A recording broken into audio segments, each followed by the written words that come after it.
Good morning, everybody. It's your boy D Mac. I am back. So let's go ahead and get started on this. Well, I'd like to first and foremost thank everybody for your patience. I want to thank the new subscribers while I was on my little sabbatical. I want to thank everybody who's been supporting me and helping me to get through my hardship and my time right now. So thank you for that. Give a shout out to everybody who's going to be coming in and checking out this content because we're about to talk about some boxing today. This is what I want to come back on because there's a lot of people out here who talking about Isaac Cruz beat Tank Davis, and I want to go ahead and bury that myth real quick because I need these people to understand something. If you're not a real boxing fan or actual fighter, then you're not going to understand what I'm about to say. But I'm going to try to break it down to a way that you can really, really get it. I'm going to do it in, what is it, only child style, like Andre said a while back. All right. So, Tank Davis and Isaac Cruz. I watched that fight, man, and there's absolutely no way that Isaac Cruz even came close to beating Tank Davis. And I'm going to tell you why. Because, for one thing, in order to be the champion, you're not going to do it by points. If whenever it comes down to it, that 12th round, and they come down to tallying up points, and it's like 96 to 95, guess who the fight is going to go to every single time? The champion. You're not going to become champion by just pity patting and outpointing the champion. No, you have to have a decisive victory over the champion, if not a knockout. So if you're not doing that and you haven't beaten that person to the point to where everybody's saying, yeah, there's absolutely no way that you won this fight. That's the only way that you're gonna get a fight, win a fight without actually knocking out the champion. But when it comes down to those close fights, the champion's gonna get it every time. That's just boxing 101, and anybody who's a boxing fan should know that. And number two, I didn't see anything that Cruz did. What did Cruz do to deserve to have championship titles around his waist? Now, I was not arguing, but I was discussing this with someone yesterday. Shout out to you because he did become a subscriber. Um, so salute to you, sir. And we were talking about how how what were we talking about? Um, Oh yeah. He was saying how, you know, Cruz, he came in there on short notice and he fought Tank Davis and he took Tank Davis to the 12th round, and he said he thought that that was pretty impressive to be taking that fight on such short notice. And I just had to point out that, respectfully, Tank was in the same position because he was training for Romelli. That's who he was training for, Melly Romero. And so to have to stop in the middle of training for one person and switch it up and start having to train for a totally different fighter, that throws your whole rhythm off. That throws your whole training camp off. That throws everything off. And you basically having to start over from the beginning. So they were on a level playing field coming into this fight. It's not like Santa Cruz was sitting around on the couch eating ding dongs and then just got the call and then had to hurry up and try to get in shape for the fight. No, fighters do not have an off season. We're always training. We're always staying in ready mode. Now, we're not gonna just stay 100% walk around at our fighting weight, but we're gonna stay somewhere close to it, and we're not gonna get so out of shape that that it'll take months for us to get in shape, because we know that situations like this do happen. And these are how you get those opportunities to really have a big fight. And so fighters will train constantly. We train year round all the time, 24/7. Stay ready so you don't have to get ready type of thing. And so in order for Isaac Cruz to do something that's impressive just for me, just for D Mac.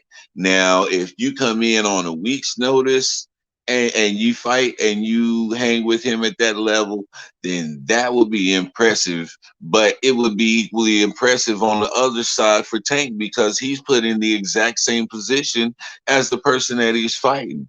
Cruz wasn't the only one who had to prepare on short notice. Like I said, Tank was training, but he was training for the other guy. And so now that Romelli fell out because of the issues that he had going on, and that's a whole nother story because there's a story about some alleged sexual assault on part of Melly Romero, and this is something that he's got to work out and deal with before he can actually fight Tank.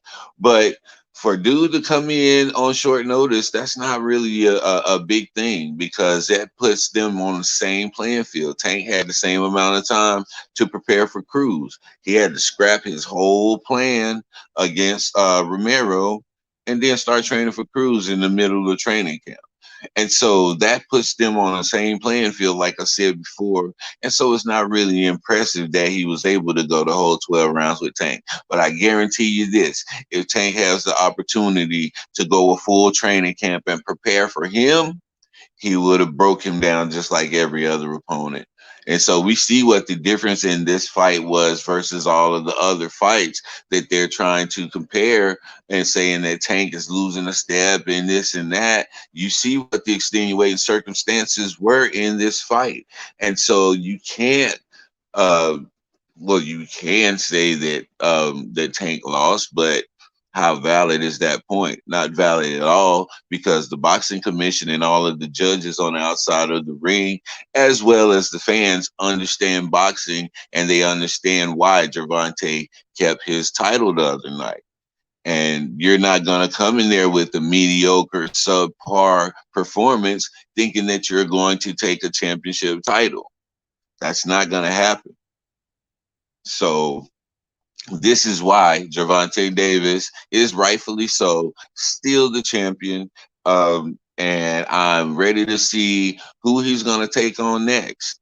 There's so many fighters out there that in that weight class that are exciting fighters. We just saw Bud Crawford have a great fight. We just saw what's the young kid named Shakur Stevens. We just saw him have a great fight. We've got Haney. We've got what's my man Errol Spence Jr. We've got so many guys out here that are just all great fighters, and any matchup would be a great matchup. We've got the what is it? The what is it? Ricky I can't think of all of these different fighters' names right now, and I don't want to be sitting here stuttering for a minute because this is my first show back, and I'm excited to be back and talking to the people. But I want to throw in real quick while I'm talking about sports. I want to throw in a little bit about LaMelo Ball. You know, I couldn't go too long without saying anything about LaMelo if I'm talking about sports, because LaMelo Ball has came in this year and that boy is balled out. Not only LaMelo though, because Zoe has definitely found his spot in Chicago, and I'm loving to see that young man grow up there in Chicago with DeRozan and Zach LaVine and Caruso. Man, they have a squad in Chicago, and y'all better watch out for Chicago because they doing some nasty things. Did y'all see the confidence that Zoe had in his shot the other night? Man, so he looked like kind of like what's my man? He looked like Steph Curry when he put that thing up there and then he posed on him and let it drop. Man, that was real exciting. I love to see that in Zoe, because when you have a confident Zoe, you have one of the top 5 best point guards in the league right now. And I will say that with confidence. And I will also put LaMelo in that top 5 best point guards in the league right now. Now, you tell me some other point guards that will fill in those other 3 spots, but I guarantee you, 2 of the top 5 point guard spots in the NBA right now belongs to 2 of the Ball brothers. I guarantee that. What else can I talk about? We can talk about why LiAngelo is not getting any playing time, man. And everybody's making these allegations saying that, oh, they just using him for they're just using him for publicity. Why would they use LiAngelo for publicity when they have LaMelo? LaMelo is all the publicity that you need. LaMelo is all the seat filler that you need. And well, the Swarm games, we can get some draw in some crowds for the Swarm games if we have LiAngelo. Who who really cares about money that's being made at a Swarm game? Who's really banking on money that's being made at a Swarm game? And we don't even know if those guys get paid according to tickets that's sold in that league, in the G League. Apparently not.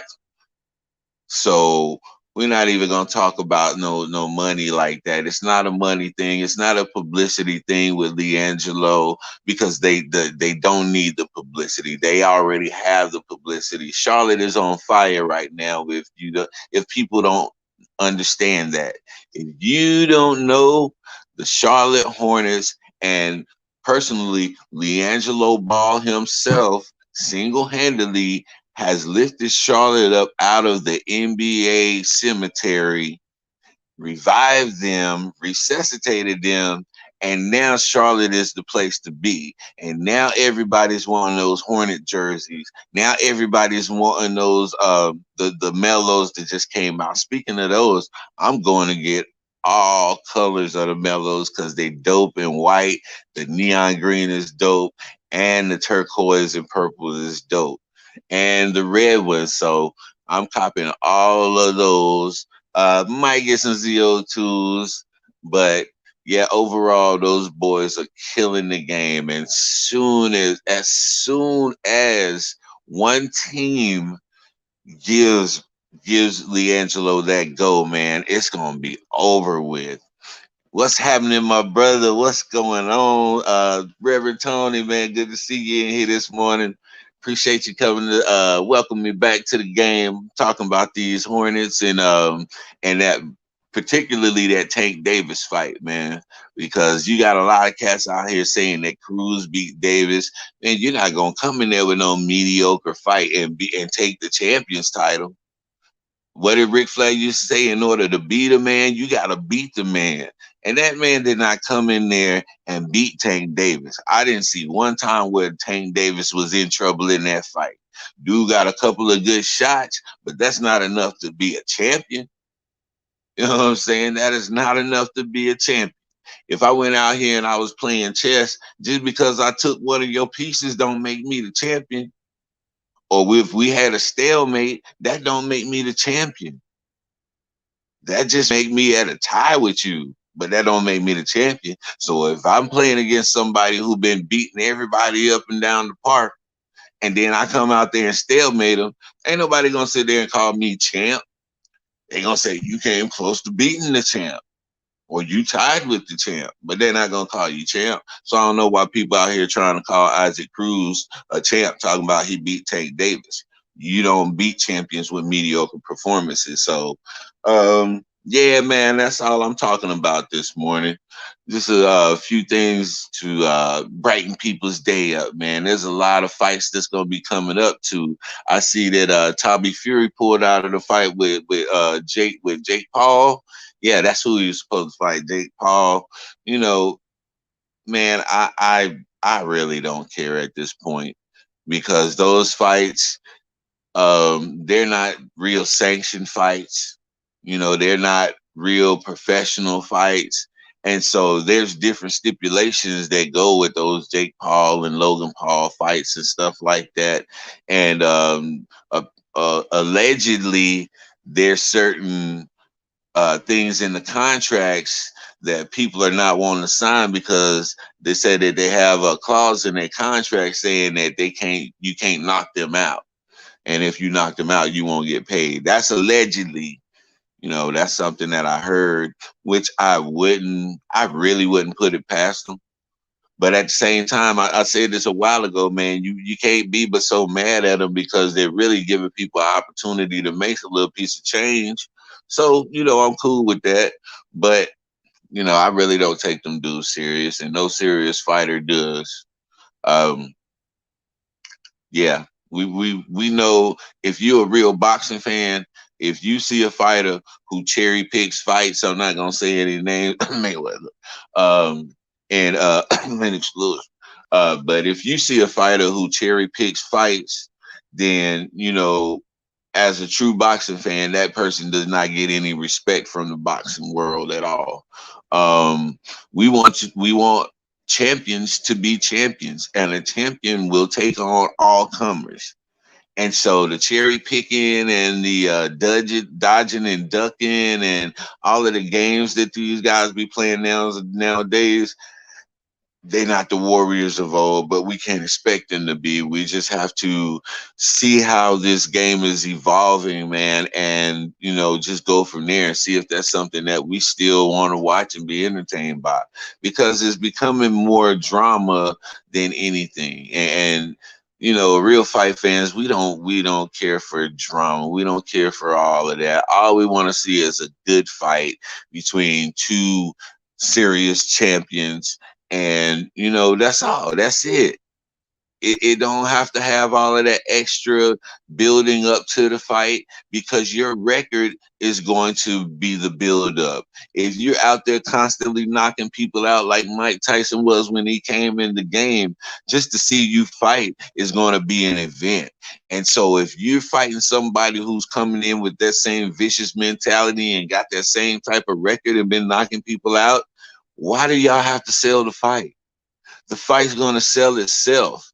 Y'all record and everything that y'all done in the ring to become the noticeable and notable fighters that you are is gonna sell the fight. I don't care if y'all got beef between each other or bad blood between each other. I just want to know that y'all gonna go in there and give 100%. Just like with uh, Mayweather was trying his hardest to make Pacquiao his enemy, but he couldn't, because Pacquiao wasn't about that. But that never stopped Pacquiao from going in there and giving you a great fight. You know what I'm saying? You don't have to be a negative butthole to sell a fight. And this is a common thread that a lot of these guys seem to pick up on. And it all started with your boy, Conor McGregor. Um, well, I ain't gonna say it all started with him, but he's the one who took it from the boxing spectrum into the MMA spectrum. And this has now become the formula to sell tickets to a fight. Is all of this extra drama and extra stuff done outside of the ring on social media and all that stuff like that. Dude, I don't want to watch all that. I don't care about that. If I want to see melodrama, then I go watch All My Children. That's what my grandma used to have me watching when I was little. And I used to hate to miss school or be out of school, because my mama had to take me over my grandma's house, and we'd be sitting there and we'll watch every soap opera that come on from 12 noon all the way up to about 4 o'clock. I ain't get to see none of my cartoons, but that's a whole nother story, man. I ain't got off topic. Um, but yeah, man, we're not trying to see no mediocre fights. And you're not going to beat no champion with a mediocre performance. I don't care how good people said under the circumstances. Tank was under the same circumstances too. So it wasn't anything major or eye opening to me at all. Now, if they want to run it back and have another fight to where Cruz gets a full training camp to prepare for Tank, and same with Tank, and then he come out and give the same type of performance, then I'll be impressed by him. But getting a short notice fight and both of them having to semi-train for a short notice fight, nah, that don't impress me none. And anybody that boxes know what I'm talking about. So, yo, this is my first video being back. Once again, salute to my boy, Reverend Tony, Self Awareness TV. Y'all go over there and check it out. I'll be just slowly working my way back into the rotation with whatever is on my heart to speak about. I'm not gonna jump on all of these stories that everybody's talking about, like Dolph, because I wanted to talk about that, but at the same time, man, so many people was making so much speculation. I didn't want to get caught up in that melee, man. So I'm gonna pick and choose my stories as my spirit sees fit, man, and I'm just gonna relay the message to y'all. Um, like I said, man, I appreciate all of y'all. I appreciate my new sub. That's crazy, but it's well appreciated. This is your boy D Mac, man. Y'all know what I say. Sticks and stones can break your bones, man, but the word can always heal you. I'm out.